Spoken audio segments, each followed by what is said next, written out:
Hi friends, welcome to Surya's kitchen. இன்றைக்கி இந்த வீடியோவில் ரொம்ப கஷ்டப்படாமல் ரொம்ப ஈஸியான முறையில் சூப்பராக நல்ல ஹெல்த்தியான ஒரு ஈவினிங் ஸ்நாக்ஸ் எப்படி பண்ணுறதாங்க பார்க்க போகிறோம். இந்த ஸ்நாக்ஸ் செய்கிறதுக்கு அரை கப் அளவுக்கு வெல்லத்தை பொடி பண்ணி எடுத்துருக்கீங்க. இதை ஒரு பேனில் சேர்த்துக்கலாம். இது கூடவே 1/4 கப் அளவுக்கு தண்ணி சேர்த்துக்கலாம். வெல்லம் பார்த்திங்கன்னா உருண்டை வெல்லத்தை தான் நான் பொடி பண்ணி சேர்த்துருக்கேன். வெல்லம் நல்லா கரைஞ்சதுக்கப்புறமா இதை அப்படியே ஒரு டம்ளரில் வெள்ளை தண்ணியை மாற்றிட்டு அதே பேன்லேயே ஒரு வடிகட்டி யூஸ் பண்ணி வெள்ளை தண்ணியை வடிகட்டி சேர்த்துக்கோங்க. வெள்ளத்தில் பார்த்திங்கன்னா தூசியெல்லாம் இருக்கும், கட்டாயம் நீங்கள் வடிகட்டி தான் சேர்த்துக்கணும். வெள்ளை தண்ணி லைட்டாக கொதிக்க ஆரம்பிக்கும் போது இது கூட 1 கப் அளவுக்கு தேங்காய் துருவல் சேர்த்துக்கலாம். நான் தேங்காவை மிக்சியில் அரைச்சி தான் சேர்த்துருக்கேன். நீங்கள் வேணால் துருவி கூட நீங்கள் சேர்த்துக்கலாம். இப்போ தேங்காய் சேர்த்ததுக்கப்புறமா இதை நல்லா கலந்து எடுத்துக்கலாம். தேங்காய் பார்த்திங்கன்னா இந்த வெள்ளை தண்ணியெல்லாம் நல்லா உறிஞ்சிட்டு நல்லா சாஃப்டாகி வரும். அது வரைக்கும் நம்ம இதை நல்லா கலந்து எடுத்துக்கணும். இது கூட நீங்கள் விருப்பப்பட்டால் ஏலக்காய் தூள் சேர்த்துக்கலாம். நான் இன்றைக்கி ஏலக்காய் தூள் எதுவும் சேர்க்கலை. குழந்தைங்களுக்கு அது சேர்த்தா வாசனை பிடிக்காதுங்கிறனால நான் சேர்க்கலை. உங்களுக்கு அதோட வாசனை பிடிக்கும்னா எனக்கு கட்டாயம் சேர்த்துக்கோங்க. ஒரு அரை டீஸ்பூன் அளவுக்கு சேர்த்துக்கோங்க. இப்போ இது நல்லா ட்ரை ஆகி வர வரைக்கும் இது நல்லா நம்ம கலந்து எடுத்துக்கணும்.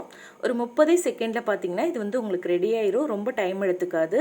இப்போ நம்ம ஸ்டவ் ஆஃப் பண்ணிவிட்டு இதை எடுத்து வச்சுக்கலாம். இப்போ அடுத்ததாக ஒரு மிக்சிங் பவுல் எடுத்துக்கலாம். இதில் அரை கப் அளவுக்கு அரிசி மாவு எடுத்திருக்கீங்க. கடையில் வாங்கின அரிசி மாவு தான் எடுத்திருக்கேன். நீங்கள் வீட்டில் அரைச்ச அரிசி மாவு கூட எடுத்துக்கலாம். அரிசி மாவு நீங்கள் எடுக்கும்போது நல்லா நைஸாக இருக்க அரிசி மாவை பார்த்து எடுத்துக்கோங்க. இது கூட கொஞ்சமாக உப்பு, ஒரு அரை டீஸ்பூன் அளவுக்கு நெய் சேர்த்துருக்கேன். சேர்த்துட்டு இது மாவை நல்லா மிக்ஸ் பண்ணி எடுத்துக்கோங்க. இது நல்லா மிக்ஸ் பண்ணதுக்கப்புறமா இது கூட 1 கப் அளவுக்கு தண்ணி சேர்த்துக்கோங்க. தண்ணி சேர்த்துட்டு கட்டி எதுவும் இல்லாத மாதிரி நல்லா கரைச்சி எடுத்துக்கோங்க. சப்போஸ் உங்களுக்கு மாவு ரொம்ப தண்ணியாக இருந்துச்சுன்னா கொஞ்சமாக மாவு சேர்த்து கலந்துக்கோங்க. இல்லை மாவு ரொம்ப கெட்டியாக இருக்குது அப்படின்னா கொஞ்சமாக தண்ணி சேர்த்து கலந்துக்கோங்க. இந்த கன்சிஸ்டன்சியில் இருக்கணும். இப்போ இதை நம்ம வேக வச்சு எடுக்கிறதுக்கு வாழை இலையை இந்த மாதிரி கட் பண்ணி எடுத்திருக்கேன். இந்த சேஃபில் கட் பண்ணிக்கோங்க. அதே மாதிரி அதில் தண்டு பகுதி இருக்கும் இல்லையா, அதையும் கட் பண்ணி எடுத்துக்கோங்க. அப்போ தான் நம்மளுக்கு மடிச்சு எடுக்கிறதுக்கு ஈஸியாக இருக்கும். இப்போ இந்த வாழை இலையை லைட்டாக வாட்டி எடுத்துக்கோங்க. அப்போ தான் மடிக்கிறதுக்கு ஈஸியாக இருக்கும். இலை மேலே கொஞ்சமாக எண்ணெய் தடவிக்கோங்க. எண்ணெய் இல்லைன்னா நெய் தடவிக்கலாம். மேலே இந்த மாதிரி ஒரு கரண்டி அளவுக்கு மாவு எடுத்து ஊற்றிட்டு நல்லா ஸ்ப்ரெட் பண்ணி விட்டுட்டு இதில் ஒரு 2 டேபிள் ஸ்பூன் அளவுக்கு தேங்காய் ஸ்வீட்டை வச்சிடலாம். வச்சுட்டு மேலே கொஞ்சமாக பொடியை நறுக்குன நட்ஸ் சேர்த்துக்கிறேன். இது ஆப்ஷனல் தான். விருப்பம்னா நீங்கள் சேர்த்துக்கலாம், இல்லைன்னா ஸ்கிப் பண்ணிக்கோங்க. இப்போ இந்த இலையை 2 சைடும் இந்த மாதிரி மடிச்சுட்டு மேலேருந்து இந்த மாதிரி மடிச்சுக்கோங்க. மாவு எதுவும் வெளியில் வராத மாதிரி இந்த மாதிரி மடித்து எடுத்துக்கோங்க.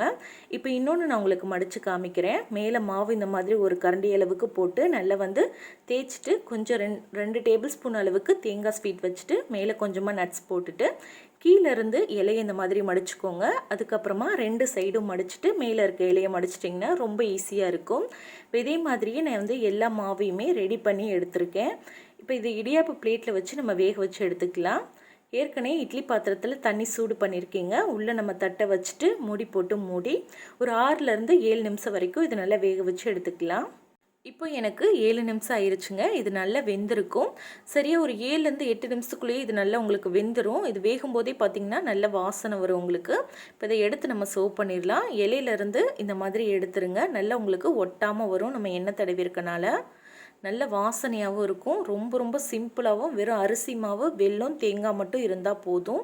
கண்டிப்பாக இதை உங்கள் வீட்டில் ட்ரை பண்ணி பாருங்கள். நல்ல ஒரு ஹெல்த்தியான ஸ்நாக்ஸு, கிட்ஸுக்கெலாம் ரொம்ப பிடிக்கும். ட்ரை பண்ணி பார்த்துட்டு எப்படி வந்ததுங்கிறத மறக்காமல் என்னோட கமெண்ட்டில் ஷேர் பண்ணிக்கோங்க. இந்த வீடியோ உங்களுக்கு பிடிச்சிருக்குன்னு நினைக்கிறேன். பிடிச்சிருந்தால் லைக் பண்ணி உங்கள் ஃப்ரெண்ட்ஸ் கூட ஷேர் பண்ணிக்கோங்க. சப்ஸ்கிரைப் பண்ணலைன்னா மறக்காமல் சேனலை சப்ஸ்கிரைப் பண்ணிக்கோங்க. தேங்க்யூ ஃப்ரெண்ட்ஸ், பாய்.